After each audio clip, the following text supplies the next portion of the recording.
radio BBC Gahuzamiryango ivugira i Londres kuri metero 19, 25, 31 na 41, ivugira ku mirongo ya FM mu karere k'ibiyaga binini, kuri internet kuri bbcgahuza.com.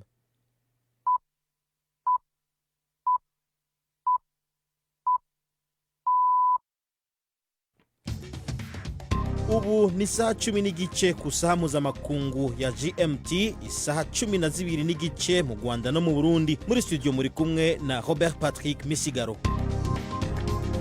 Bahaye miriwe mwese bahisemo guteramana natwe kuri wa gatanu itariki 3 z'ukwa gatatu 2023. Izi n'ingingo nkuru. Sentare ntahinyuzwe muri Nigeria yategetse banki nkuru kwemera ikoreshwa ry'inoti za kera gushika uno mwaka uheze. Gusimbuza izo noti izini nshasha byateje ibura ry'amafaranga ryadindije ubuzima muri ico gihugu. Nyuma y'amezi 6 umunyamakuru Murundikazi Florian Irangabiye akatiwe igifungo c'imyaka 10 yagirizwa kuvogera ubutaka bw'ico gihugu cy'u Burundi, ishirahamwe Federation Internationale des Journalistes risaba ko arekurwa ubu bwa vuba kandi atakirinze gusabwa.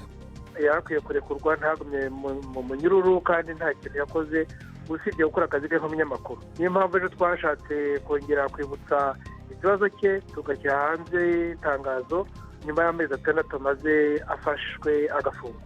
Murano makuru kandi abarimyi bo mu Rwanda bahimirijwe kurima no gushora amafaranga mu gitego kitamenyerewe muri ico gihugu citwa Shea Seed, baridogera igihombo bagize kuko ishirahamwe ryari ryabashoreye iyo mari ngo ryakuyemwo akarenge. Hari abantu bagujije banke umva imitungo yabo barayitwaye, baragujije nyine n'abakozi ba banke bazi yuko bagomba kwishyura nta kibazo, ariko baraduhombeje, inka twarazigurishije turazimara. Tubafite kandi ikiganiro c'inkino hamwe nabaza muganga. Ano makuru ahagarikiwe na Florentine Kwizera.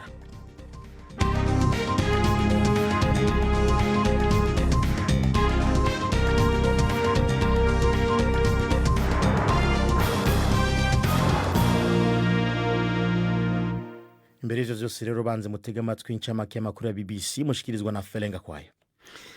Umukuru w'akanama ko muri Norvege gatanga igihembo cy'amahoro yamaganye igihano cyakatiwe umukuru w'ishyirahamwe rirengera ikiremwa muntu muri Belarus watsindiye igihembo cy'amahoro.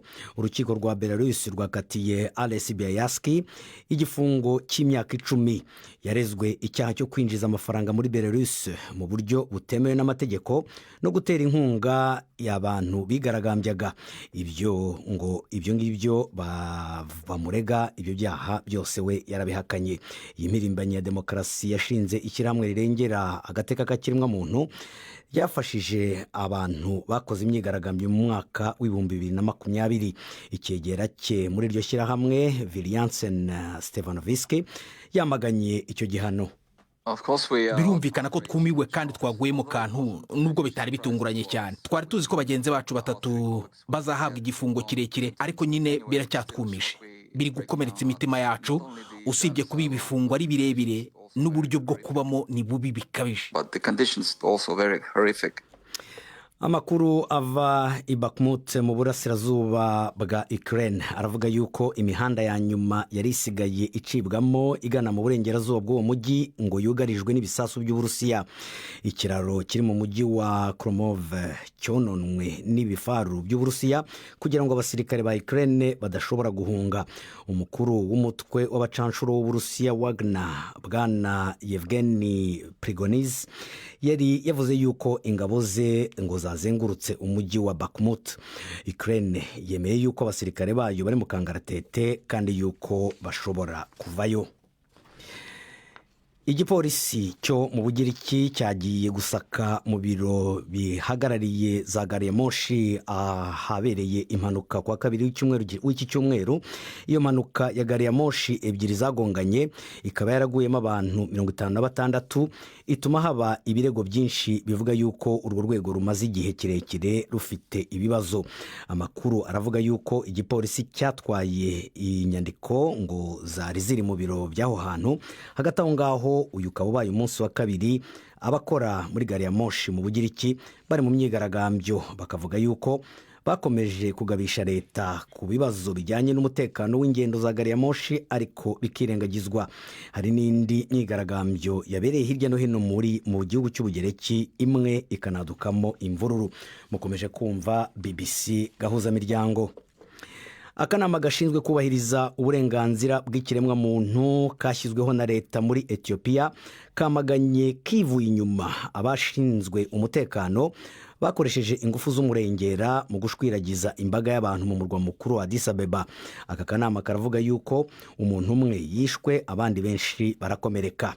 Abo bantu bahuye ejo bizihiza intsinzi ya Ethiopia ku basirikare b'Ubutaliyani bari bavogereye icyo gihugu mu mpera z'ikinyejana cya 19. Ni inkuru ya Will Ross mugezwaho na Nina Iradukunda.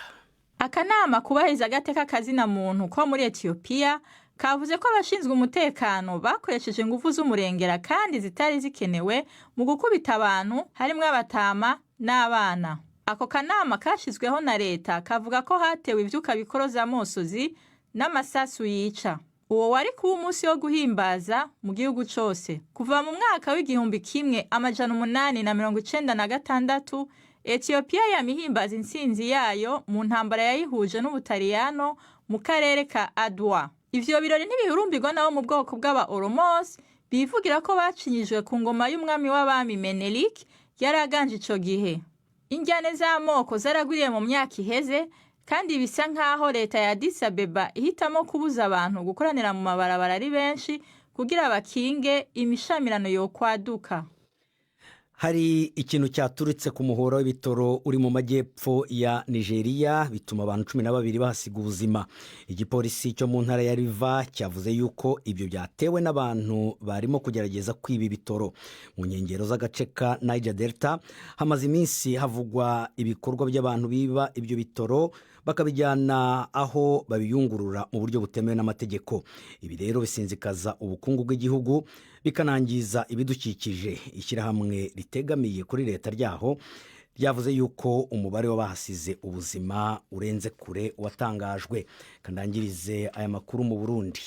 Burundi buravuga yuko bugiye kohereza abasirikare bayo bagera ku 100 muri Kivu y'Amajyaruguru mu burengerazuba bwa Repubulika ya Demokarasi ya Congo kujya guhashya imitwe yitwaje ibirwanisho ihari. Baravuga yuko abasirikare bagiye kwasanga bagenzi babo bo mu bihugu bya Afrika y'Uburasirazuba barimo abavuye muri Kenya. Abo bo muri Kenya bagiyeyo mu kwezi kwa 11 k'umwaka ushize, bagiye cyane cyane guhashya umutwe wa M23 bivugwa yuko ngo ufashwa n'u Rwanda, ariko u Rwanda rukabihakana.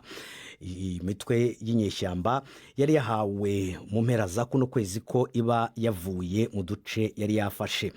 Byavuzwe kera yuko icyo gihe yakomeje guhabwa, iyo mitwe yagiye itabikurikiza. Habaye kandi mu minsi ishize imyigaragambyo yabereye mu burasirazuba bwa Congo y'abantu bamagana izo ngabo zo muri Afrika y'Uburasirazuba bavuga yuko ntacyo zikora cyane kugira ngo zihashye iyo mitwe. Robert arakoze. Fanega kwaye.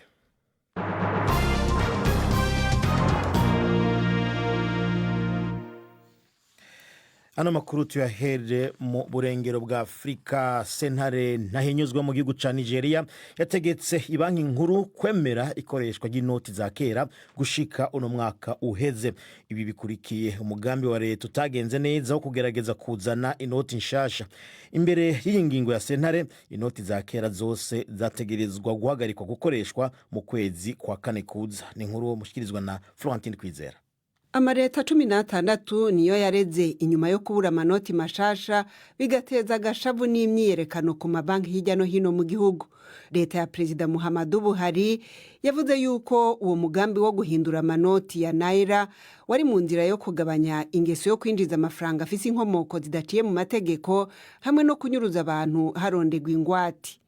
Umushingwamanza wa leta Kanu Agabi yavuze yuko leta atayandi mahitamo ifise atari gukurikiza iyo ngingo ya sentare. The Supreme Court has spoken. Urukiko rw'ikirenga rwavuze inshingano zacu zo kubyubahiriza ni ntashiti. nta kindi cyo kuvuga. Urukiko rw'ikirenga rwavuze, ntabwo twatangira gufata undi mwanzuro hejuru y'urukiko rw'ikirenga.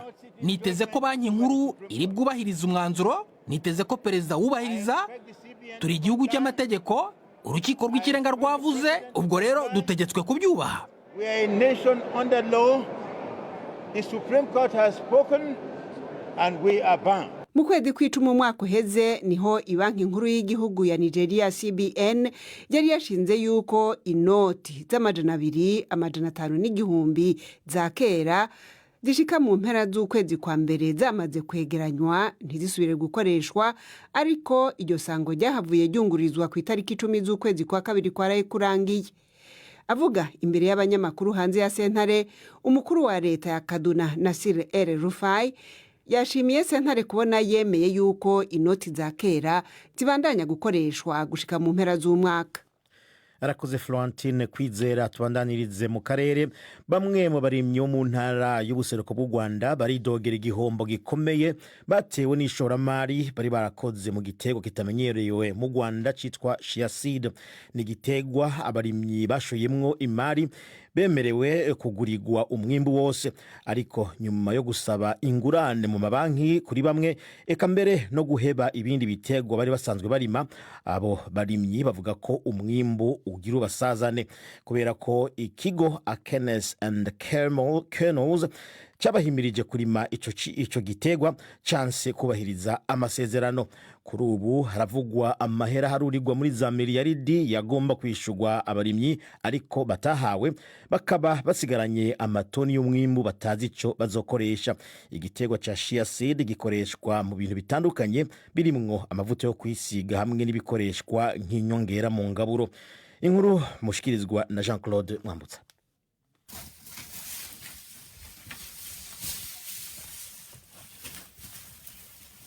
Ndi mu murenge wa Remera mu karere ka Ngoma k'intara y'Uburasirazuba. Protaze Mutaganzwa ni umuhinzi akaba anakuriye imwe muri za koperative z'abahinzi ba chia seeds. Aranyereka umusaruro we wabuze umuguzi.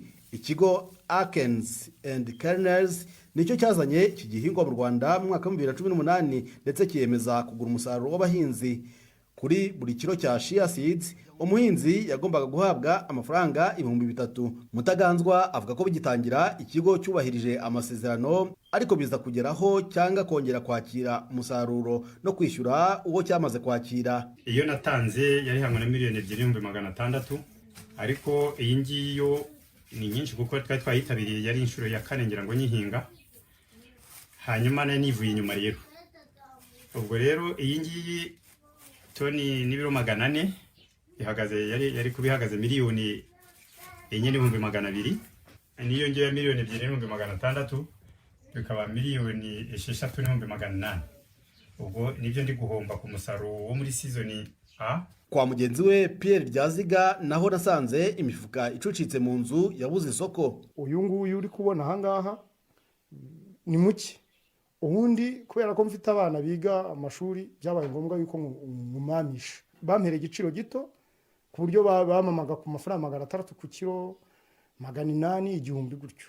Kuri bitatu ugomba guhabwa. Bitatu nagomba guhabwa. Kuko nta kindi kintu cyari kungobotora kandi umwana ntago nari kureka ngo basibira amashuri. Abahinzi bombi bambwiye ko bigoye kubara igihombo bazagira, ariko ngo kuri buri umwe ntikizajya munsi ya miliyoni 10.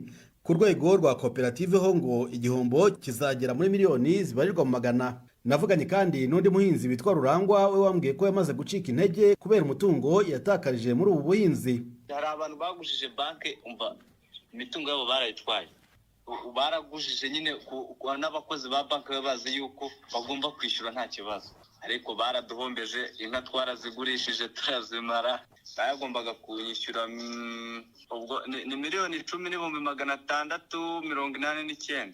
Twagerageje kenshi kuvugana n'ubuyobozi bw'ikigo Akens ngo tubabaze ku by'iki kibazo, gusa amezi ashize ari 2 bataratwakira nubwo bakomeje kubitwizeza.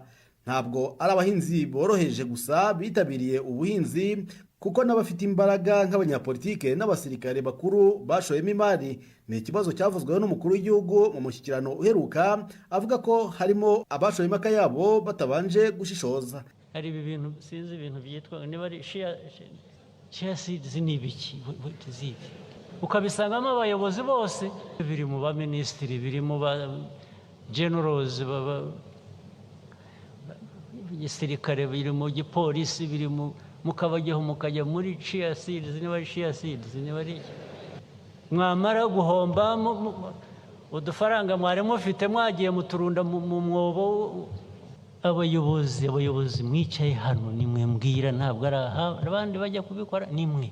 Abaturage twaganiriye bose baratakambira leta kuko bashoye imari yabo babishishikarijwe n'inzego z'ubutegetsi. Birashoboka ko amajwi y'abo baturage ashobora kuzumvikana. Uwari umunyamabanga wa leta muri Minisiteri y'Ubuhinzi waraye anemejwe ko ariwe minisitiri mushya muri iyi minisiteri, Bwana Ildefonse Musafiri, yavuze ko ubuhinzi bwa shia bwemewe kandi ko ubyitondeye yashoramo imari. Igihingwa cya shia kirahari mu Rwanda, kiremewe, kirahingwa, gifite n'isoko. Ikitemewe ni ukugenda ngo umuntu utanze amafaranga utazahagiye nta na chia seed wabonye. So abahinzi rero bahinga chia seed bemewe gushoramo imari ariko babireba.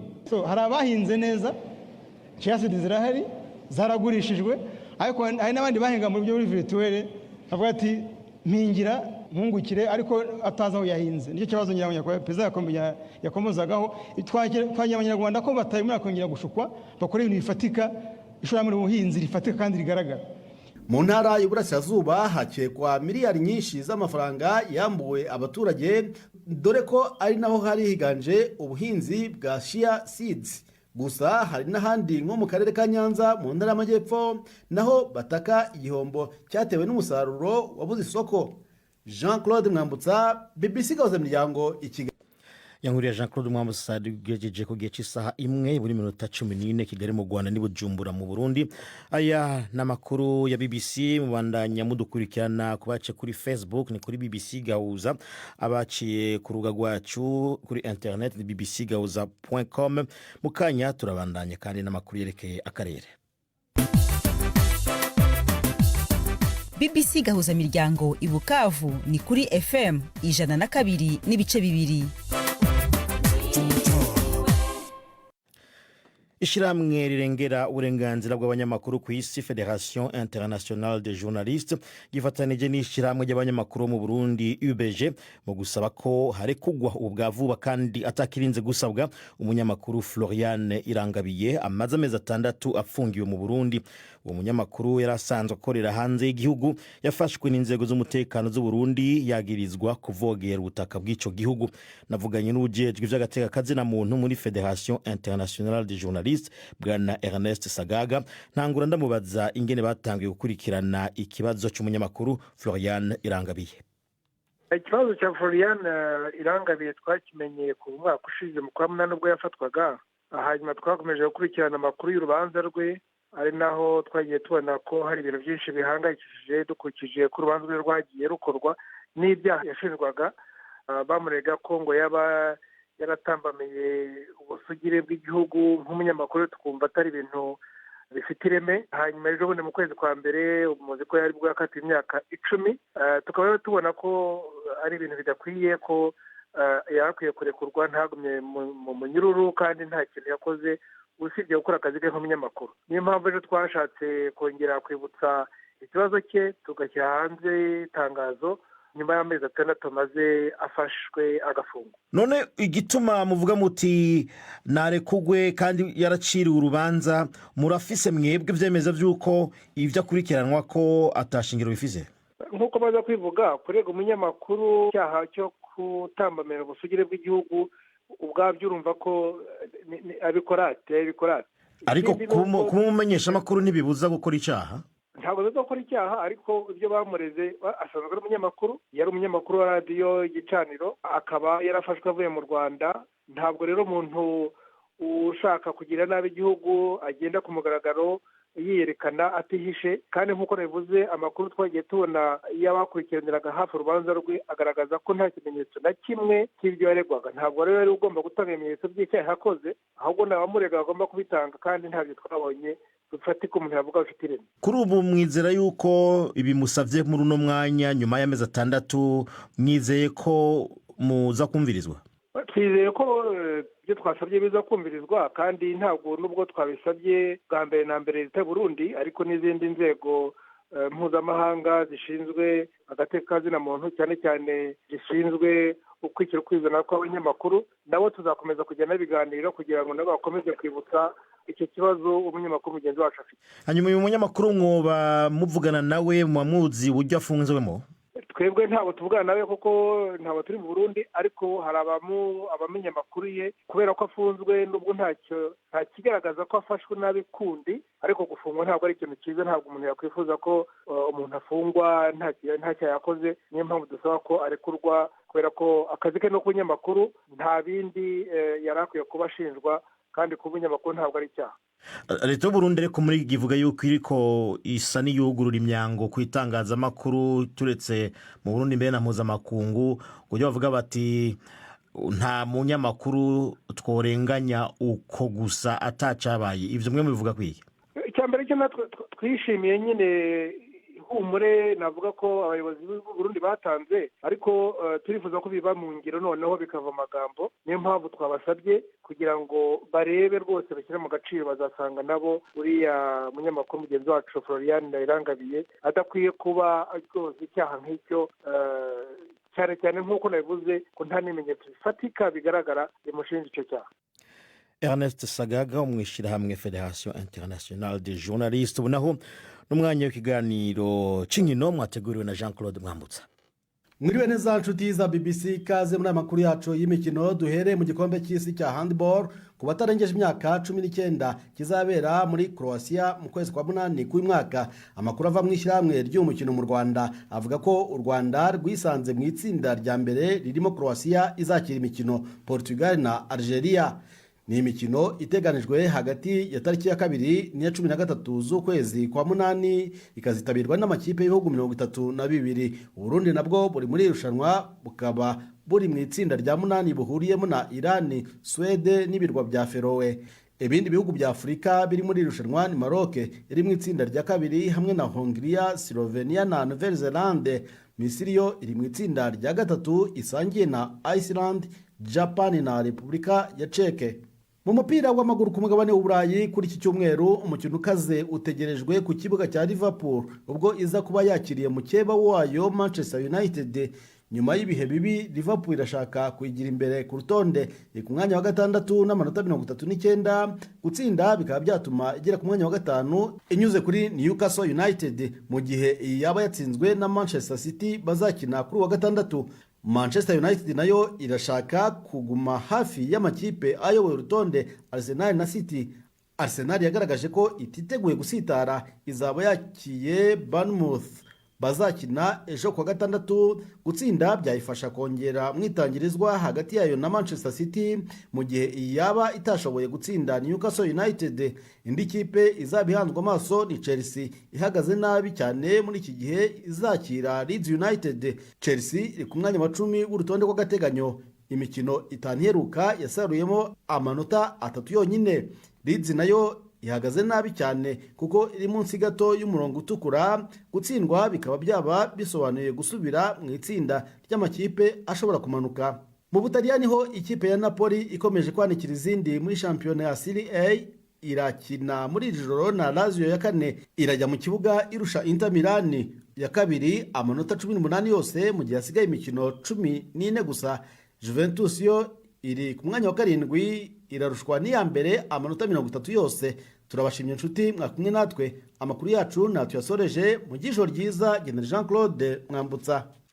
Mu kiganiro mvira imvano cyo kuwa 6 tuzogaruka ku isiganwa mpuzamakungu ry'amakinga canke amagare ya Tour du Rwanda ryaheze kwa Mungu uheruka. Mbe Tour du Rwanda yamariye iki u Rwanda kuva hiriganwa ryatangura kwemegwa n'ishiramwe ryo gusiganwa ku makinga ku isi UCI haraheze imyaka 15. Icyo kibazo hamwe n'ibindi muzovyumva mu mvano imvano yejo. Naho tega amatwi higaniro baza muganga amategurire Nevet Kabatesi, higaniro tubasubiriramo.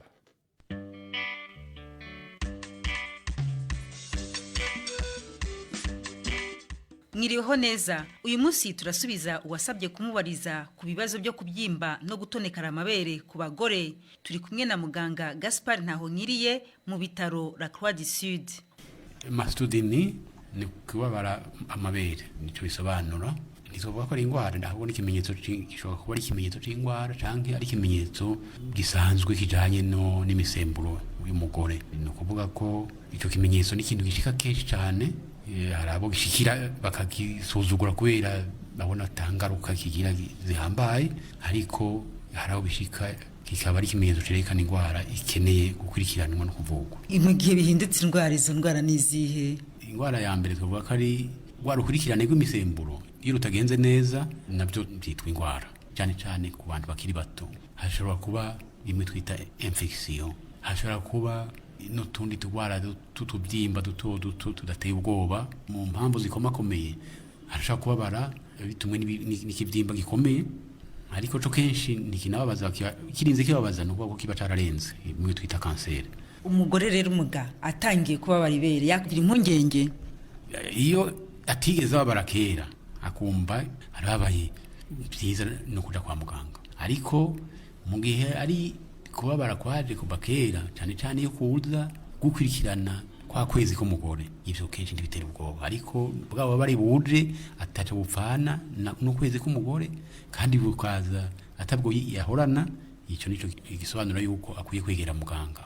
Kuri abo se baterwa kubabara amabere n'uburwayi, hari ibindi bimenyetso bijyana nabyo?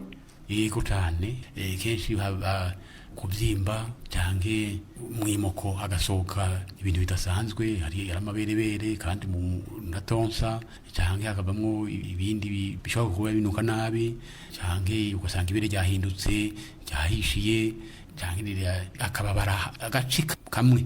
Urumva ibere ryabara yose canke amabere yompa akababara, ivyo ntibitera ubwoba. Igitera ubwoba cyane cyane ni bwabo bari ku gace kamwe kama karako nyene, aho niho habateye ubwoba. Hari n'ibibyimba mwavuze bitari bya kanseri bifata amabere, byirabyo byo nta ngaruka bitera? Bidatera ingaruka kenshi mbere ibyo bibyimba bije umuntu wese arumva ko akwiye kuja kwa muganga, kubera ikibyimba kije mu ibere kiratera ubwoba. Ni byinshi, hari ikibyimba kije kubera yagize infection kimeze nk'igihute, ico kiroroshe kumenya kubera bizana n'umuriro, bikaza no gushuha no guhishira n'umuriro. Ariko hari n'ibindi bibyimba biza buke kagenda gakura buke, hari kaba karimwo mazi, ari two twita kyste mu gifaransa, canke haramwo tubyimba dusanzwe dukomeye, ari two tuba duteye n'ubwoba mu gihe kaje ari kamwe kandi kumva karakomanda, ivyo byihutirwa kuja kwa muganga. Muga uko kubabara kw'amabere mu gihe impamvu igaragaye ikavurwa kurakira? Biva ku cyo basanze agwaye, niyo bari yabitewe na infection kenshi karira abantu bonsa, nk'uwo mu imiti isanzwe ya bimwe by'ama antibiotique, nivura kubyimba, nivura kubabara. Hari n'igihe bakenera kubagwa, iyo hajemwo bihute akadangwa amashira mu ibere, aho nta kundi no kubibaga. Hari turiya tubyimba dusanzwe twavuze twitwa kyste, tuba turimo tuzi. Hari naho utanga imiti isanzwe tukayonga tunyene tugakira tutarinze kubagwa. Hari naho dukenera kuvomwa, tuzi turimo bakatuvoma. Arakabyimba gakomakomeye kenshi baratubaga. Hari kanseri birumvikana ikenera no kubagwa n'iyindi miti ikomakomeye yindi. Hari n'amahoro ushobora kugira abantu kuri ibi ngibi byo kubyimbagana no kubabara amabere? Yego, ikintu cya mbere ni ugukurikirana. Iyo agiye koga akumviriza amabere ko atakintu cyahindutse, akanayakora ko wenyine akumviriza ko atakabyimba karimo. Abantu bakuze bo kubera iza ndwara za kanseri zikomakomeye ziba zitanguye kuba nyinshi, bo tubahimiriza kubonana na muganga basi rimwe mu myaka 2. Kandi hasigaye hari amahirwe y'uko kanseri y'ibere ishobora gukira? Kanseri y'ibere igihe ivuwe hakiri kare irakira, ni novuye ngo nupfupfaza ngo bayivura igakira. Muganga Gaspard Ntahonkiriye watubwiraga ku bibazo byo kubabara amabere. Ni naha dusoreje, turacyakomeza kwakira ibibazo byanyu. Mushobora kohereza ubutumwa ku gasanduku k'amabaruwa 2790 cyangwa kuri email ya bazamuganga@gmail.com. Muramukeho. Arakoze Yvette Kabatesi na muganga baganira. Ndabashimira mwebwe mwese mwaduteze amatwi. Ana makuru mushobora kuyumviriza kandi musubiye ku rubuga rwacu Facebook canke mukaja ku rubuga rwacu internet bbc.com canke kuri podcast aho muyisanga canke aho musanzwe muyikura hose. Hano makuru yaragarikiwe na Florentine Kwizera, ndi Robert Patrick Misigaro. Shimira n'abandi bose badufashije kuyategura mu buhinga bw'ivyuma. Mugire umugoroba mwiza, mukibuke imvo n'imvano ejo kwa gatandatu cyo kimwe no kuwa Mungu.